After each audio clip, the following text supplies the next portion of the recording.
How are you doing so far today, Graham? Oh, fine. Yes, I'm awake, which is the main thing, and ready for all your questions.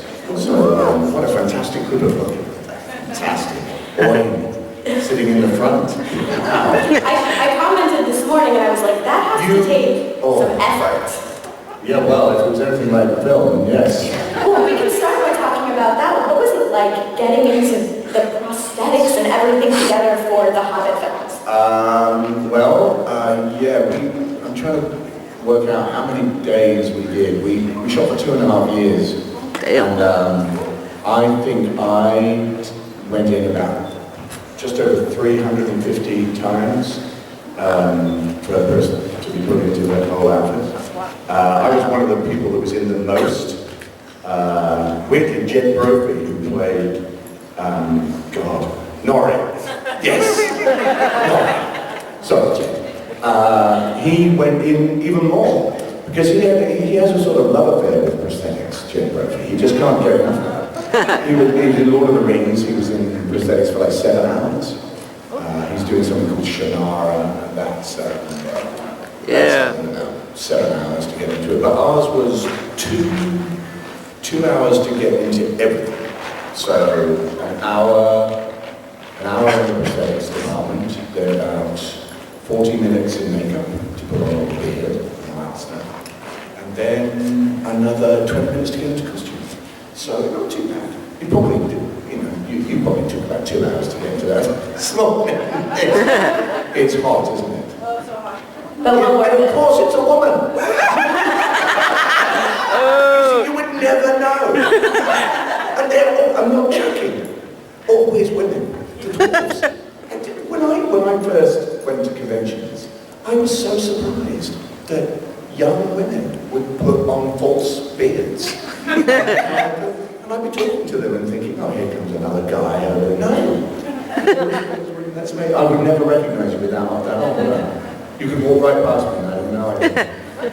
So yeah, 2 hours. Do you think being in prosthetics and the crazy makeup and the tattoos and the beard, did that help you get into the character?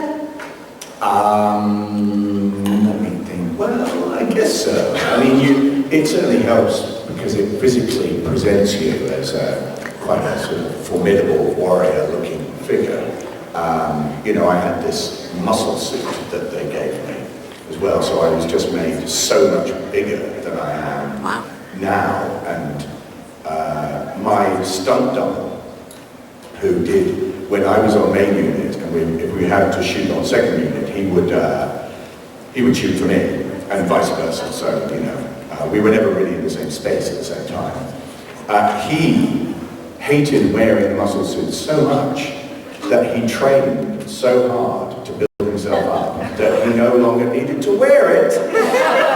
He just became Dwarven. I mean, he was huge. He was a Maori guy. Moo. This was his real name, but we all called him Moo. And he used to, but the muscle suit thing and all that stuff. There's a picture of me next to Peter Jackson. And Peter Jackson, in that picture, looks like a child. And it's like I'm standing next to a small child. Because I'm so vast. We had trouble getting through doors. Excuse me. And when they built our trailer, they had to build special trailers for us with a doorway that was wider to allow us to get in and out. Yeah, especially people like Stephen Hunter, who played Bomber. He had a really hard time getting in and out of anything. Getting in and out of the barrel, when he was in the barrel. It was like seeing a cork being put into a bottle. And then he couldn't get out. So then we all had to sort of tip ourselves out. We were shown how to get out of the barrels by a stunt guard wearing a crash helmet. And a wetsuit. Yeah. No, we wore wool suits, no crash helmet. And diving boots, basically. And we were shown how to get out of it. You had to do like a scuba move. So, as you're going off a boat, and scuba gear, you go backwards. It's the same. So we would get to the thing, wriggle around, and then tip ourselves backwards into the water, walk up. Good as gold. Not for Stephen. Stephen for some reason, best known to himself, decided that the best way to get out the barrel was to go head first into the water. And of course, he just started drowning. So he tipped it forward, so all the weight went forward, and he was just, we all had to rush out and grab him and pull him in. And his rubber tire started to deflate that was around him. While I was going down the river with him, he was going, mate, can you hear that? What's that? I said, oh, I think that's your tire going down. So, yeah, he was in a bit of trouble. Richard Armitage nearly drowned. John Callan, who played Owen, he breached the safety rope and had to be chased downriver by a speedboat. Quite literally, in the ocean, in a barrel. And somewhere he would be discovered, years from now, washed up on shore, this sort of skeleton inside that outfit. Oh no! It's really a great idea.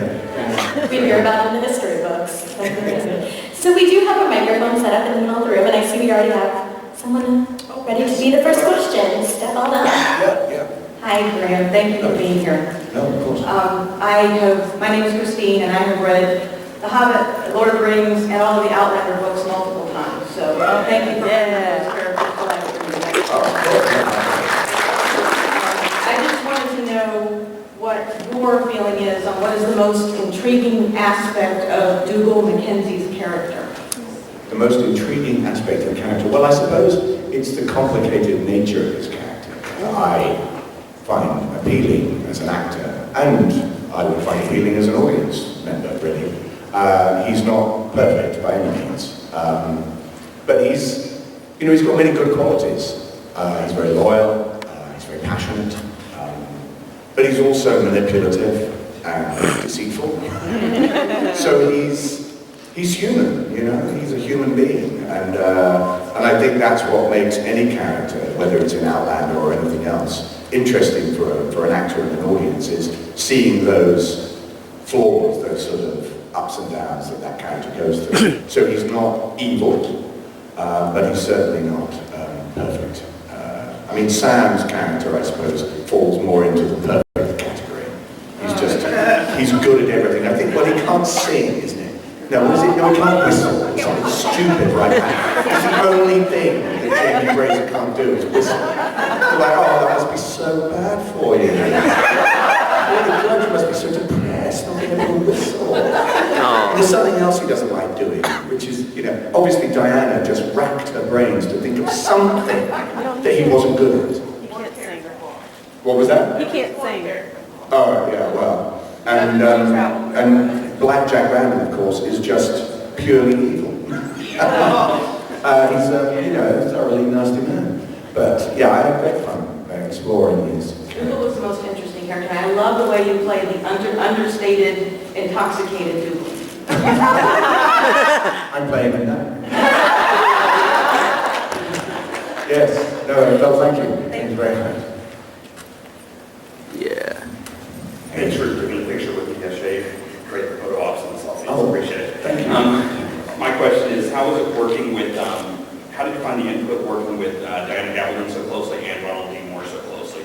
And did you find that they conflicted at all? Did you find that they were on the same page? And what was it like any direction from two different directors of sorts? Well, Diana is what you would call a consultant on the show, I suppose. So the creative narrative created for the show is very much Ron and the writers of the TV show.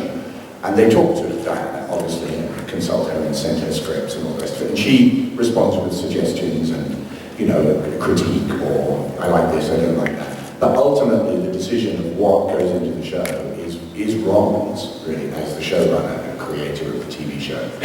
But, they're very mindful of the fact that it has a huge fan base that are devoted to the books. And so they're very careful about what they put in, what they leave out, and any changes that they make. And it's, it's a delicate process, but they're very good at it. Ron is very respectful of Diana, as we all were. Diana came on, she wrote one of the episodes in season 2. Vengeance is Mine, I think.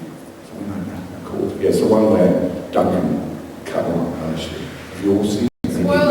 Yeah, no, I won't say any more. No, because I know that there are people who haven't seen the second season, so I'm not going to talk about that. But anyway, yeah, Diana was the writer, producer on that episode, so she was around a lot more. But yeah, she's great, Diana. She's an interesting lady. Anybody who has, I think, 3 PhDs in science and writes historical fiction is going to be interesting. Thank you. My coffee has arrived. This is the most important moment of the day. Right, please continue. So, as a video game voice actor, what's your view on the whole strike from the... Oh, well, my opinion on the strike. Wow, very controversial.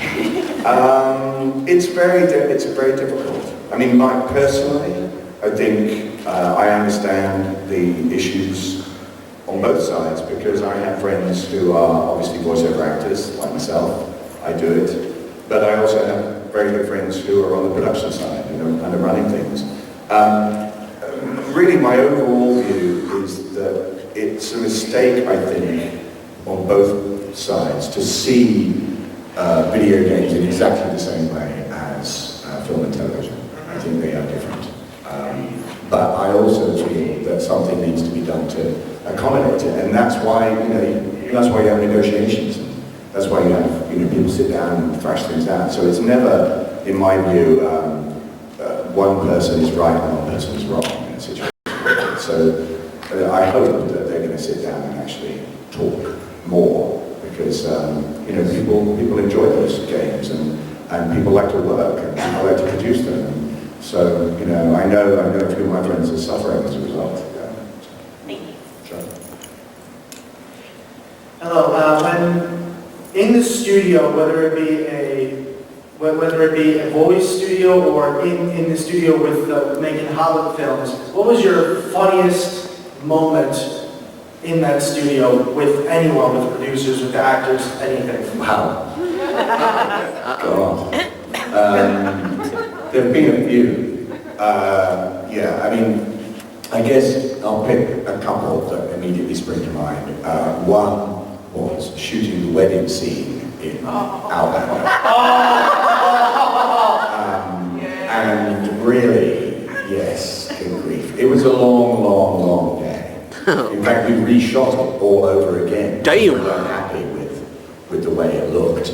So we had to do it all again. But Oh, God. apart from, Jamie and Claire's character there, the rest of us really had nothing to do. Stand there and look sort of like we were having a marvellous time.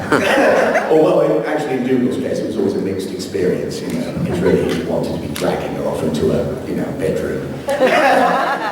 But Duncan McQuarrie, who plays Murta, was standing directly behind me. And, of course, anybody who knows the books knows that Jamie's character has a ridiculous number of names. James, Alexander, Malcolm, Mackenzie. Who has a name that long? So Duncan decided to give him a few more names while we were standing there, and he would just drop them in. So there was Tarzan, there was Optimus Prime, King Kong, all of these things, and he would just while the priest would be reading out the names, he'd just say Optimus Prime. And poor Sam and Katrina never got through that scene without laughing. It got so bad that the director came out and said, look, you have to stop. Stop coming up with new names, just concentrate on the scene, because it was dragging on. And you always know when the joke's gone too far, because the crew just start to look really pissed off. They're not laughing at all. After a while they're just going, we just want to go home, just do the scene. So that was an Outlander, but in The Hobbitt, I guess, one of the funnier, funny for some people, was the fish going on our heads in the barrels. Yes! It was 400 pounds of fish. We worked it out in each barrel. Damn. Because it began with it going up to our chest, and again, I think it was the same stunt guy actually, came to demonstrate it wearing a wetsuit and a crash helmet. And they poured the fish on him, and it went up to a thing, and he sort of bouncing off his head and going up to his chest. And, all right, okay, We were a bit confused as to why it had to be real fish. But anyway, we got in the barrels, and Pete used to choose people just out of badness, really. He would just pick certain characters that he would do these things to, just to enjoy it for himself. So we were in the barrel, and we get, you know, the thing goes up. He wanted more fish, so the lure went out more fish, and then they built this trough. And Adam Brown was the first one in, who actually was phobic of fish. Oh no. I mean, some people have phobia about fish. He can't bear the touch of them, he can't bear the smell of them. Oh no. You So freak he out. was the first one to have 400 pounds of fish pulled on his head. And it went in, and it was so fast, it went, and he was gone. And it was like, because I did it next, and it was literally like having concrete poured on you, because you couldn't move at all. So you had to create a little sort of gap in front of your mouth in order to breathe. It was, Oh no. it was deeply unpleasant. He also, one other thing before I forget, when we were on Misty Mountains, and it was raining and all the rest of it, the wind machines, and we see the stone giants and all the rest of it, he brought Ken in. Poor Ken. He got him on the thing, and he said, to us, he said, oh, you should come and watch this, this is going to be fun. So we all stood in the tent and watched Ken's close-up, which was where he saw the boulder coming towards us. And all he had to say was, look, over there, it's whatever it was. And they kept moving the wind machine in such a way that his enormous beard would blow onto his face. Deliberately. They deliberately did. There's no question at all that they deliberately did that. Over and over again. So people would be going, oh, sorry about that, Ken. We just need to go one more time. You won't see that in the movie reels on DVD. He would do it again. And he'd go, look, over there. So the poor guy was just put through it. He used to do that to Ken quite a lot, actually. He was very naughty. So anyway, that's hopefully that answers your question. Thank you. Hello. What was your most favorite line in Outlander? It doesn't have to be your character. Favorite line? Oh my God. Well, I suppose the line that we made up on the spot about grinding the corn was fun. Say it. Because I can't even remember what the original line was. But we were on the location, and I just felt that the original line wasn't really provocative enough, I suppose. And I spoke to the director and Ira, who'd written the episode, and I said, well, what about if we referenced the song that I sing about, you know, that made Get to the Mill Benedict and all that stuff. And I said about grinding the corn, and for some reason, best known to themselves, they had no idea that this would cause such a furore. They decided to let me do it. And I checked with Kat, and she said, oh yeah, that sounds good. And that, I suppose, for that reason alone, is probably my favorite that I can remember. How often does something like that happen, where you do get to change a line in a script? More often than you would imagine, actually. If you're lucky enough to be on a show, and Outlander's one show like that allows stuff to change. When I did Rambo, for instance, pretty much I would say 90% of my dialogue in Rambo was improvised. And Sylvester Stallone, surprisingly, is a huge fan of improv. You wouldn't expect it, would you? But that was the first thing he said to me when I walked on stage. When you like improvisation? Great. And then we would just do the scene backwards and forwards over and over again and change it suddenly, go, okay, let's do it this way. And then I do the ba-ba-ba, and so the whole thing was just made up. It's slightly worrying that when I improvise, I swear so much. Yes, I mean, clearly, that's my mind. It's just swearing off. But yeah, there's a lot of that happens, actually. Hi, what was your favorite part in being New Zealand, and what did you like to do? Oh, favorite part of being in New Zealand? Yeah. Well, I still live in New Zealand. Yeah, I had a house in New Zealand after the filming. Just loved it so much, really. So I love spending time in New Zealand. But my favourite part while we were filming, well really, it was the locations. Yeah. The locations, we were lucky enough to be helicoptered into places that the public weren't really allowed to go. It's on what they call Department of Conservation land. So it's preserved, and you get chopped up, dropped down, and just, get to run around dressed as a dwarf. And that, that was pretty good. Yeah, I have to say, that was great. And I'd never been in a helicopter before. And so there's all these great photographs of me and the guys dressed in these outrageous outfits in helicopters flying up a hillside. And there are some very surreal moments in a project like The Hobbitt, particularly, where you can't quite believe that what you're seeing is actually happening. Going down an artificial river. They built a river inside this abandoned car factory for us to be in the barrels. I mean, we did some of it on the real river. But this was a circular river with two V8 engines that fired the water at 5,000 RPM. And we would get shot around it, and we'd go around it. It's about a 200-yard river, and we would go around it in about 30, 40 seconds. Wow. Pretty fast.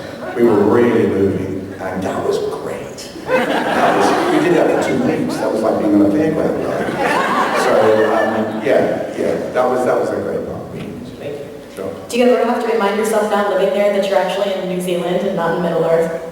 Yes. Well, yeah, that's a good point. I've always got memories wherever I go in New Zealand of the job. And of course, there are still people in New Zealand I see. I see Peter Jackson and Richard Taylor, who runs Weta, and we see each other socially. And it's a lovely part of that experience is that a lot of us have kept close. So it's Any hobbits just randomly running around? Yes, the odd hobbits. We don't. Yes, we try and keep away from the hobbits. They're always trouble. So they lead you in all sorts of terrible places.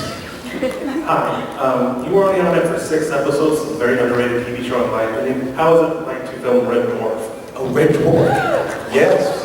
I was told you have a story about Red Dwarf that might involve Viagra. Is this the true thing? Viagra. This is what I was told. Oh my God, I don't remember that. Red Dwarf was great. Yeah, a great fun.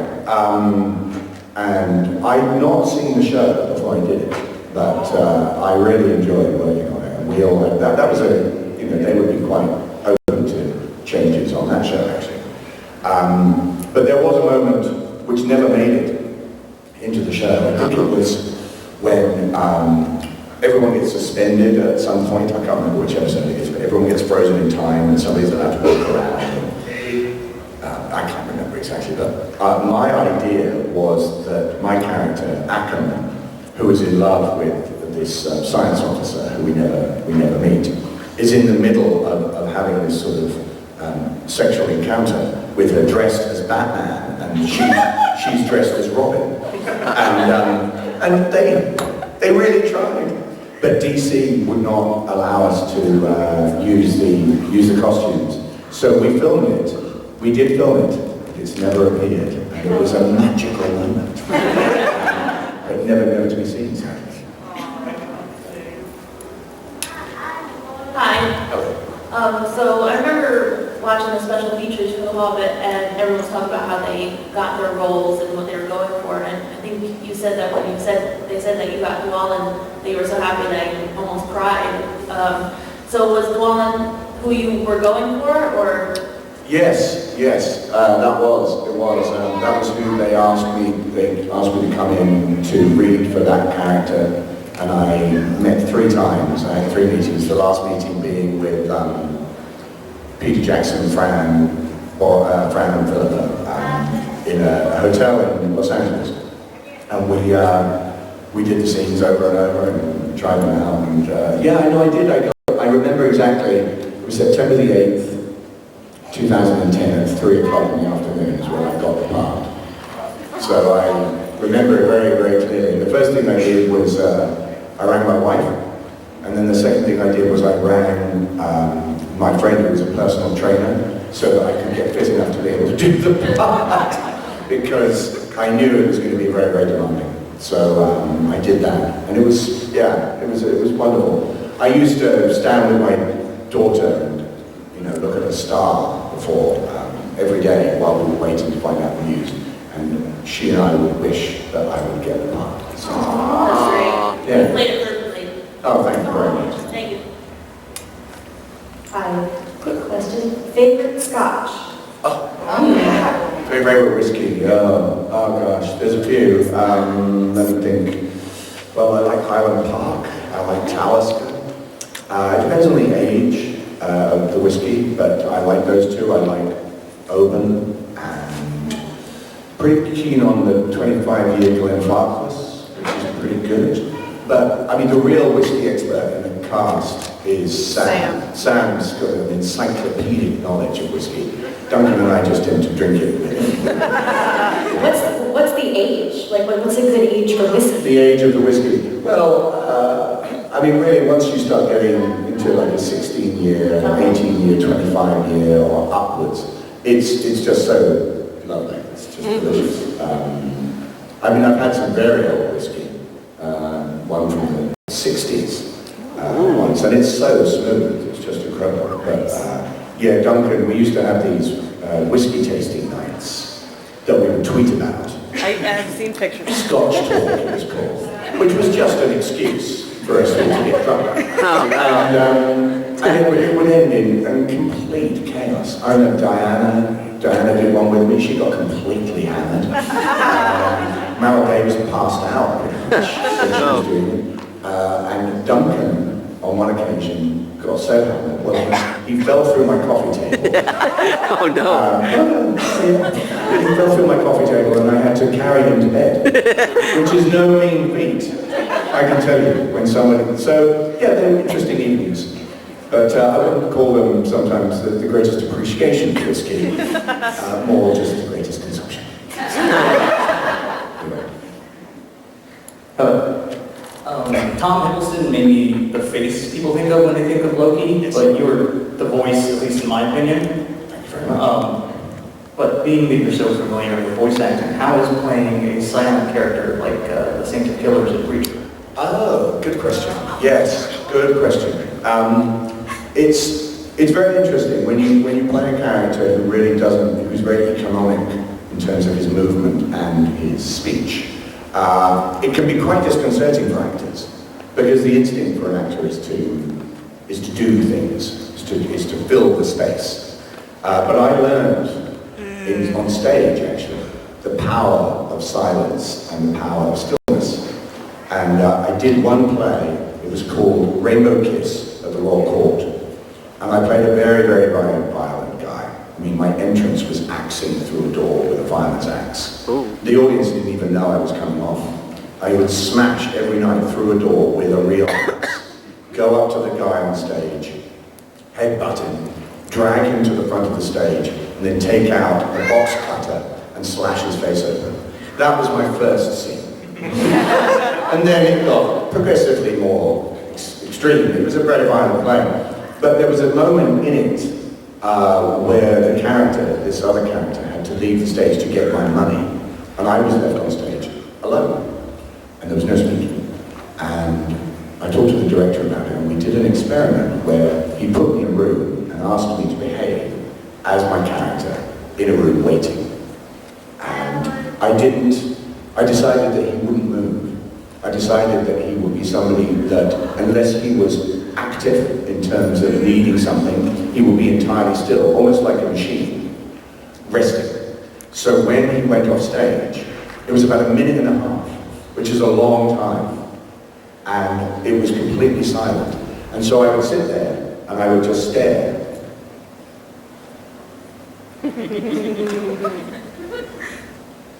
For 1.5 minutes at the audience. And you'd be amazed how disconcerting that becomes. People get very, very uncomfortable when you're just sitting, staring at these people. And so it was a real lesson. And it's something I've carried on with the Saint Killers in Preacher, is that economy of movement and speech. Silence can be very eloquent, I think, very eloquent. And you can convey a great deal by stillness. Because, it's an old saying that stillness catches the eye. If there are a lot of people moving around and there's one person that isn't moving, that's the person you'll look at. And I learned that a long time ago on stage, so it's great to do it. It's a great challenge. That's good. Were you familiar with the comic, and would you say your character was like the same from the comic? Yeah, oh, I loved the comics. I was a huge fan of the comics long before I even heard about the TV show. So, yeah, to play what I feel is probably the most iconic character in that series of books is, it's a total dream come true. I mean, it was all I could do, not to literally be jumping up and down when I was riding into town in one scene. And I kept saying to the producers, it got embarrassing, I think, after a while. I said, you know, I'm a huge fan of the books. And they went, yes, we know, Graham, yes. Anyway, we just do the scene. But yeah, it was great to do it. And I did a lot of research on that, studying the Westerns, particularly that inspired Garth when he was writing. And, you know, I get to be a cowboy, and when you're from Britain, that's a pretty rare thing. Could you tell us a little bit about working on what I thought was the best film of last year, Creed? Oh, wow, that's very nice of you. Yeah, I was really pleased with that film. It was great to work. It was great to work with Sylvester Stallone again. Actually, we had such a great time on Rambo that you know I'm very honoured actually to be the only actor to have acted opposite Rambo and Rocky. So that's a good trip. There you go. Yeah. And he was great. I thought his performance in that was, I mean, I know he got the Golden Globe and everything, but I thought it was very underrated. I really felt that it showed what a genuinely fine actor he is. Because I think people get confused about it. The sort of weight dogs and the lip and all the rest of it. But he's a very, very smart guy. Very, very shrewd and very well read. And when he does a role like Rocky, I mean, it's a complete transformation. He's not being Sylvester Stallone at all. And I think a lot of people think that's just what he's like, and it isn't. Having said that, when we did Rambo, it was like being directed by Rambo. I mean, there was no chance of you ever complaining about anything. I mean, this is a man, while we were filming that, who rolled down a hill and his bicep was impaled by a piece of bamboo. And he just had it removed and carried on filming. They said, you need to go to the hospital, it's okay, don't worry about it. And so when somebody's done that, you can't complain. I mean, you can't say, you know, I pulled a muscle in my leg sly, it's a bit sore. Man up. He would literally use that expression with no irony. Man up. And so, yeah, it was a pretty fierce experience. But on Creed, he was great. He was great. He had so many stories about, because he couldn't understand how it was taking so long to shoot fight sequences. Because when they did the original Rocky, they shot the whole thing like a day, the fight stuff. And he was telling us that when they were doing, I think it was Rocky 2, he decided that there was an actual boxing match happening in a massive stadium somewhere, and he got permission to, before the fighters came out, to come down dressed as Rocky, so there would be thousands of people in the stadium, dressed as Rocky as if it was his boxing match, wave, blah, blah, blah, blah, blah, get the applause, and they said, but you can't go into the ring, because that would be disrespectful to the boxers. Absolutely, no, don't worry about it, I'm not going to do that. And so he comes down and the Rocky theme music's playing and they're all cheering and the crowd go mad and everything, and he gets straight into the ring. Straight into the ring, yo, all like this.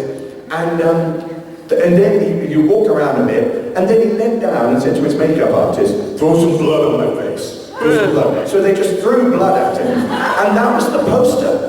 So the poster, when he's all bloody at the end and leaning on the rope, that was him, just walking around the ring at an actual boxing match, where he wasn't supposed to be in the ring. And I just thought, God, I mean, the guy's like guerrilla filmmaking. Just took the camera and took over the place, and then left. Thank you. With the blood. Yeah. I think this is our final question, unfortunately. Hopefully it's a good one. I thought of something else. I loved Finest Hours. It was a great film. Anything fun or interesting from filming that one? Oh, The Finest Hours. Well, yes. The Finest Downs, it was a great experience, actually. We all got on very well on that show. And, you know, it was a wet experience. Well, you can't wet all the time. There were wind machines and rain machines, and there was the gimbal that moved around, and, you know, you were just getting hammered with stuff. And I always just remember that Casey Affleck in that film, he felt the cold, he did. He felt the cold. He would get very sort of, can I get another towel? And, you know, do we really have to do it again? Oh, God, he complained. And when you've done The Hobbit, everything after The Hobbit is a breeze. So you just stand there, and I was just laughing. I said, mate, you have no idea. You think this is cold? You think this is uncomfortable? It's not. At least you're wearing your own face. So I found that very amusing, but it was a grueling production. You know, it was day after day after day after day. You go in, and poor Josh Stewart, who played Tudor in it, he made a very poor wardrobe choice. The rest of us early on decided that we would all have jackets because we knew what was going to happen. Josh decided just to have a t-shirt. Oh boy. And so, I mean, he became hypothermic on a couple of occasions. You know that test that you do that to make sure you're not hypothermic? He couldn't do it. And he had to be rushed off the set and put in a big tent, and they had to slowly heat him up. So yeah, so there were moments in that film when it pans over Josh, and he's standing there, and he's just it's not acting at all. He's freezing his ass off. It was great fun, and I loved working up in Massachusetts, and we were really well looked after. It was great. Well, this has been absolutely fantastic. You're wonderful. Can we get one more big round of applause?